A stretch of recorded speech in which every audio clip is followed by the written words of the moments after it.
Në përgjithësi, krahu që bën punët i djathtë i gjirit ka më të zhvilluar në krahasim me të majtjen dhe nuk janë të dy në të njëjtin nivel, njëri është pak më sipër, njëri pak më poshtë. Duke sikur nuk janë simetrike. Duke sikur janë simetrike, por prishja e kësaj situate, dalja një xhunge përsipër, sepse onkolog do thotë doktor xhungaxhi, ne me xhungat merremi që dalin gjithandeja, por që nuk janë ai të frikshme sa më pëlqeu goca që foli, për arsye sepse dha një mesazh shumë të bukur.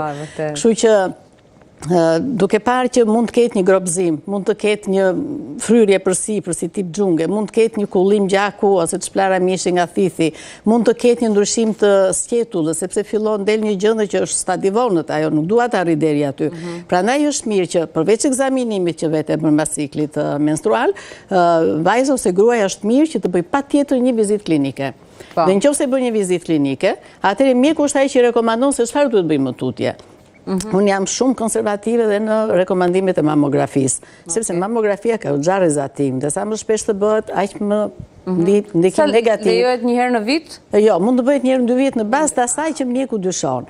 Unë për shembull në gratë, edhe kur janë 40, 45, nëse i bëj ekon dhe klinikisht nuk kanë absolutisht asnjë të unë mundohem t'u spostoj ato mamografi duke spostuar një çik në kohë, me qëllim që të rallohet, mos bëhet kaq shpesh. Është një përgjegjësi vërtet e madhe që ti thua shtetit mos e bëj, por kryoj të garancinë sigurinë time dhe shqyr zotit s'kam pas probleme. Dhe doktoresha, sa që bëhet fjalë për pjesën e tetorit roz, ndërgjegjësimit, pastaj dalin artikuj të ndryshëm, pastaj thuhet që ka dhe studime, kush lyen flokët ka një predispozit më të lartë, ndoshta për të prekur, kush janë kimikatët. Tani për të qetësuar njerëzit, se ka filluar ta shpërndajnë edhe lajmi. Po, unë kam goxha pacientet e mia që vijnë dhe më thotë kam depiluar sjetullat me lazer, më ndikon ti ke për depilimin në lëkurë, ç'lidhje ka me gjendërën e gjirit?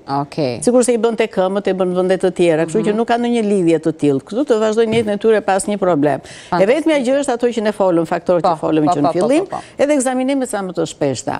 Tërheq vëmendje që mamografi të bëjnë vetëm të rekomanduara nga profesionistët, sepse ka vajza të reja që gjën e parë ne bëjnë mamografi para se të bëjnë një apo të bëjnë një konsultenologu. Kështu që në rastet e moshet e reja, në qoftë se mjeku mendon që ka një problem dhe duhet që t'i vërë emër, unë prap nuk rekomandoj mamografinë që është rezonancë magnetike, me kontrast, intravenoz. Me kontrast është shumë më e ndjeshme, edhe rezatim nuk ka dhe mua më jep informacion shumë më të plot për ta trajtuar këtë. Po Stella, ti ke diçka? Po. Po sot gjëra shumë të drejta dhe vërtet po më ngro, sepse të njëjtën gjë kam vepruar dhe unë. Në fakt kam patur fatin që kam patur një 2 doktor shumë të mirë që janë kujdesur për mua dhe ka shumë të drejtë edhe për mamografinë.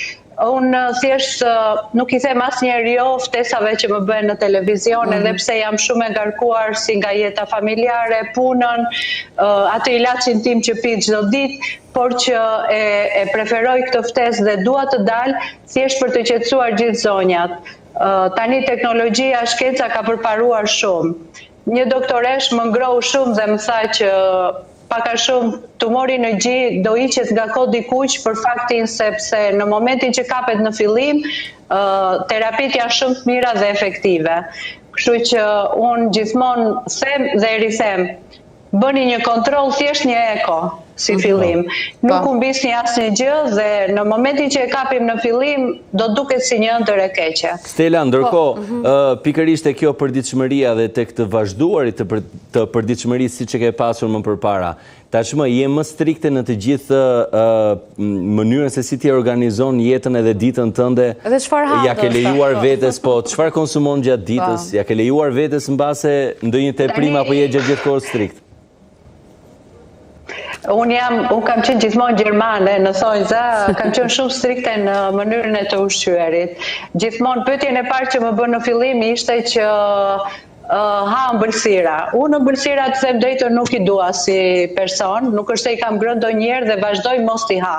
Dhe të vetme gjë që kam ndryshuar në stilin tim të jetesës, sepse mbas kemioterapisë, terapinë hormonale që po ndjek tani që po pija të kokrën për 5 vjet, cikli menstrual u largua, kështu që unë kam hyrë janë një grua në menopauzë. Po. Sepse ke bërë ndërprerje më shumë për kockat. Po. Po.